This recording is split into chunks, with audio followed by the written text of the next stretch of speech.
नमस्कार, मी प्रियदर्शनी. आज आपण पुण्यामध्ये आहोत.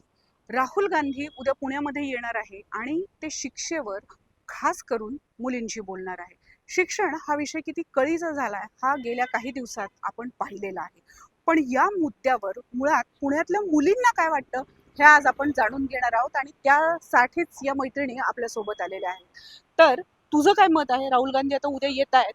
तुला या सगळ्याबद्दल, शिक्षणाबद्दल आणि भारतातल्या शिक्षणाबद्दल नक्की काय वाटतं?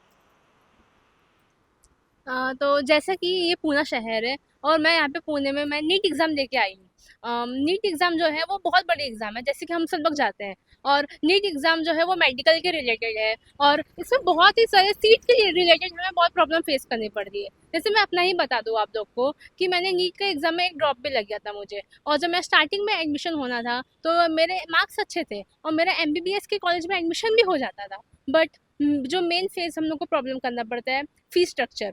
मेडिकल कॉलेज हमारे कॉलेज में हमें बड़े भले ही सरकार ने इतने मेडिकल कॉलेज खोल के रखे, बट आज भी हम जैसे बच्चों को जमीनी स्तर पे हमें मालूम पड़ता है कि क्या हम फेस कर रहे हैं। मेन मेन इशू जो होता है, इतने ज़्यादा वहाँ पे फीस स्ट्रक्चर रहते हैं कॉलेज के कि हमें जो कहते हैं ना कि हमारा सपना रहता है पर हम उसको पूरा नहीं कर पाते।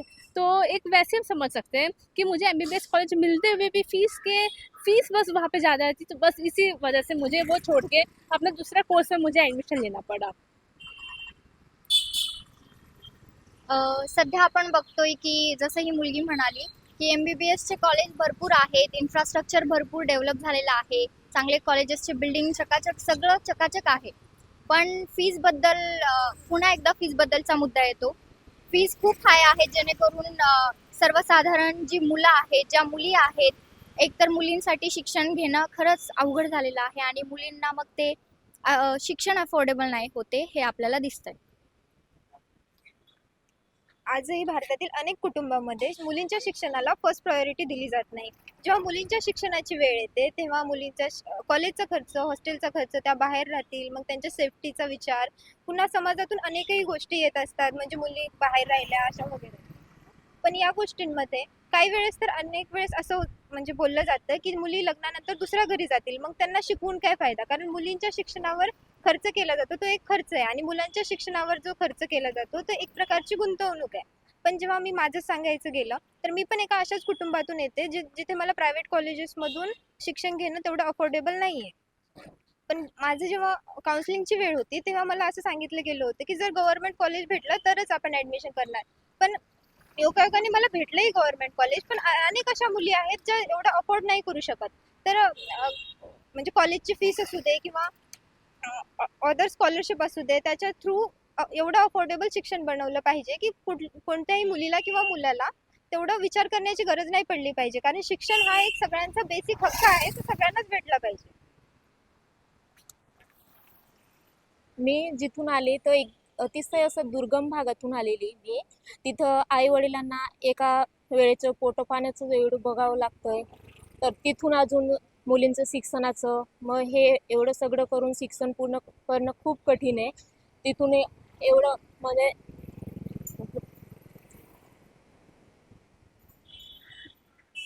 शिक्षण घेणं खूप महत्त्वाचं आहे. जर पुढे शिक्षण घेतलं, चांगलं शिक्षण भेटलं तर आम्ही पुढे जाऊन आमच्या कुटुंबासाठी काय करू शकतो. त्यातून आमच्या शिक्षणाचा विचार करणार कोण? सध्या आपण बघतोय की शिक्षण हा मुद्दा खरंच खूप चर्चेचा विषय झालेला आहे आणि त्यामध्ये स्पेशली ज्यावेळेस मुली आपल्या शिक्षणाबद्दल, आपल्या हक्काबद्दल बोलतात, त्यावेळेस हा समाज, हे जे सिस्टीम आहे ते आपल्याला आपल्यावरती प्रश्नचिन्ह उपस्थित होतं की बाबा आम्ही नेमकं देशभक्त आहोत की नाही आहोत. समजा असं पॅरामीटर लावलेलं आहे जसं की वंदे मातरम तुम्ही बोलता आलं तुम्हाला तर मग तुम्ही देशभक्त आहात. पण हे पॅरामीटर नेमकं लावतंय कोण किंवा याची गरज काय? आपण मुद्दा काय मांडतोय की आपल्याला बेसिक फॅसिलिटीज शिक्षणाबद्दलच्या, मुलींच्या सेफ्टीबद्दलच्या बेसिक फॅसिलिटीज मिळाव्यात याबद्दल आहे. आणि त्या मुद्द्याला म्हणजे काही रिलेटेड नसलेले मुद्दे जर समाजामध्ये उचलले जात असतील मुलींसाठी, तर प्रश्नचिन्ह असे उपस्थित केले जात असतील, तर हे खरंच खूप शोकाची गोष्ट आहे असं मला वाटतं. बऱ्याच अशा मुली असतात ज्या दुर्गम भागातून येतात, जसं की इथे उपस्थित असलेल्या मुली असतील किंवा गावाकडून, ग्रामीण भागातून शहरात आलेल्या मुली आहेत, त्यांना प्रत्येक गोष्ट मॅनेज करावी लागते. राहण्यापासून, खाण्यापासून कॉलेजच्या प्रत्येक गोष्टी मॅनेज कराव्या लागतात. स्टेशनरी असेल, प्रत्येक गोष्ट मॅनेज करावी लागते. बऱ्याच जणांचा प्रश्न असा असतो की दुर्गम भागातल्या लोकांना स्वतःचं पोट पाणी भागवण्यासाठी बऱ्याच गोष्टींसाठी आटापिटा करावा लागतो आणि त्यासाठी मग मुलांना शिक्षण देणं त्यांना थोडंसं सोयीचं देखील पडतं. पण मुलींना शिक्षण देणं हे ते दुय्यम समजतात आणि हेच एक शोकांतिका आहे असं आपण म्हणू शकतो. खरं तर आपण बघतोय की मुलींना शिक्षण घेणं हे दिसतं तितकं इतकं साधं सरळ सिंपल नाहीये. इथे या सगळ्या मुली ज्या आहेत ह्या ग्रामीण भागातून आलेल्या आहेत. त्यामुळे मला तुला खरं तर विचारायचं आहे की घरून शिक्षण घेणं आणि त्यानंतर ठरवणं की मी अशा पद्धतीनं कुठलं तरी शिक्षण घेणार आहे, हे तुला म्हणजे कुठल्या गोष्टींवर तू ठरवलं, या सगळ्यासाठी तू कुठल्या कुठल्या गोष्टींचा विचार केला?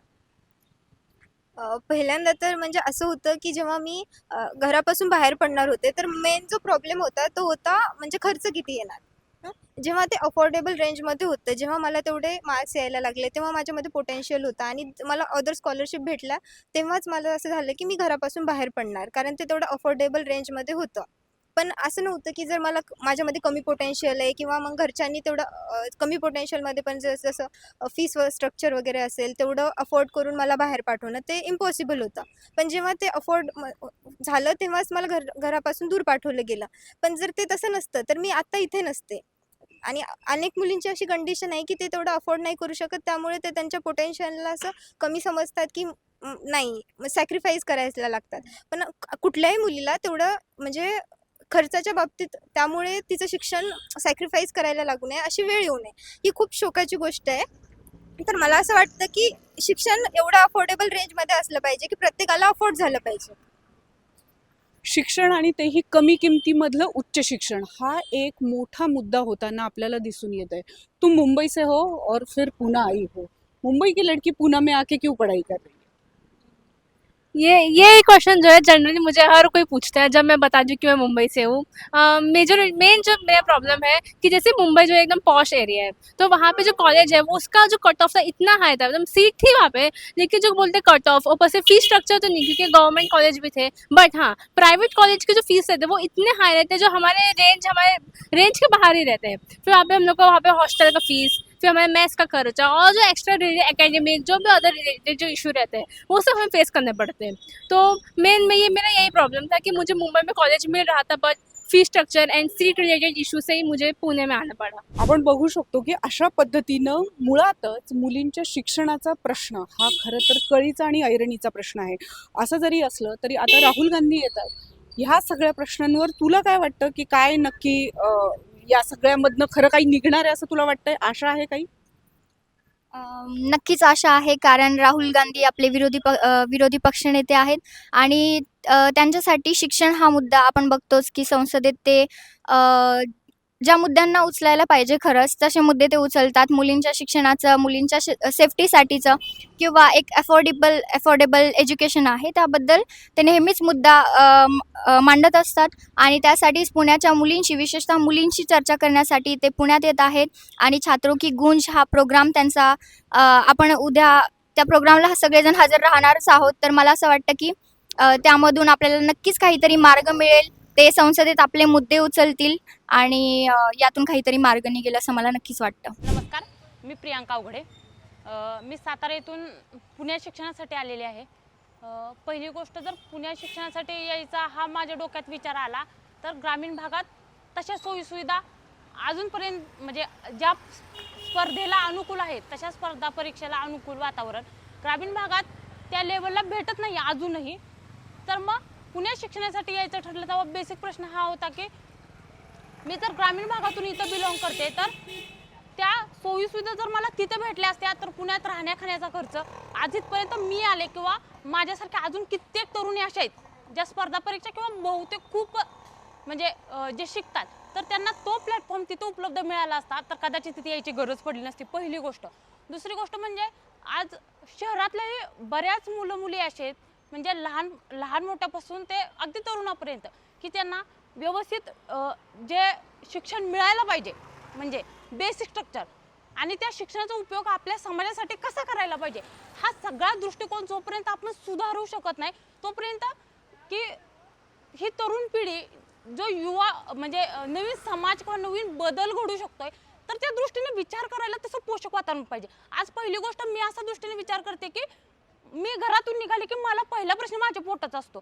जोपर्यंत हा पोटाचा प्रश्न सोडून माणूस समाजाच्या प्रश्नांकडे येत नाही ना तोपर्यंत हा बदल घडणे नाही. कारण की माझ्या डोक्यात एकच विचार असतो की माझे दैनंदिन व्यवहार दैनंदिन रुटीन जे फॉलो झालं पाहिजे.